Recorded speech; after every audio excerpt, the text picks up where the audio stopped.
સમાચાર રાજકોટમાંથી કે જ્યાં ડોક્ટર એલજી મોરીએ પરિણીતા સાથે દુષ્કર્મ આચર્યો હોવાનો આક્ષેપ થયો છે।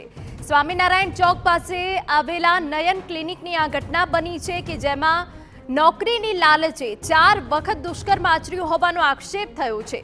પરિણીતાએ માલવીયા પોલીસ મથકે ફરિયાદ નોંધાવી હોવાની વિગત છે। એલજી મોરી સામે એટ્રોસિટી સહિતની કલમો હેઠળ હાલ ફરિયાદ દાખલ થઈ છે। પોલીસે ડોક્ટરની ધરપકડ કરવાની તજવીજ હાથ ધરી છે। ડોક્ટર એલજી મોરીએ પરિણીતા સાથે દુષ્કર્મ આચર્યું હોવાનો આક્ષેપ અહીંયા પરિણીતા કરી રહી છે। પરિણીતાએ ફરિયાદ નોંધાવી છે અને જે વિગતો મળી રહી છે તે પ્રમાણે નોકરીની લાલચે 4 વખત દુષ્કર્મ આચર્યું હોવાનો આક્ષેપ છે। સંવાદદાતા મોહિત ભટ્ટ વધુ વિગત આપી રહ્યા છે। મોહિત, પૂરી વિગત।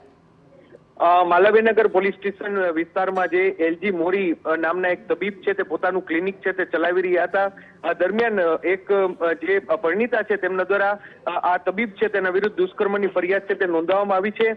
જે પરિણીતા જે ડોક્ટર મોરી છે તેને ક્લિનિક પર પરિણીતાને ક્લિનિક પર બોલાવી અને તેના પર અવારનવાર દુષ્કર્મ છે તે ગુજારતા હતા। સૌપ્રથમ તેને નોકરી આપવાની લાલચ આપી હતી અને ત્યારબાદ તેને ધમકી આપી અને વારંવાર તેની પર દુષ્કર્મ છે તે ગુજારતા હતા। અત્યાર સુધીમાં 4 વખત તેના પર દુષ્કર્મ ગુજારી હોવાનો આરોપ છે તે આ પરિણીતા દ્વારા લગાવવામાં આવ્યો છે। સમગ્ર મામલે માલવીનગર પોલીસ સ્ટેશનમાં દુષ્કર્મ અને એટ્રોસિટી એક્ટ અંતર્ગત જે ડોક્ટર મોરી છે તેની સામે પોલીસ ફરિયાદ તે નોંધવામાં આવી છે ને પોલીસે આ ડોક્ટર મોરી છે તેની શોધખોળ શરૂ કરી છે। જી બિલકુલ, તો પરિણીતાએ પોલીસ ફરિયાદ દાખલ કરાવી છે। માલવીયા પોલીસ મથકે આ સમગ્ર ફરિયાદ દાખલ કરવામાં આવી છે।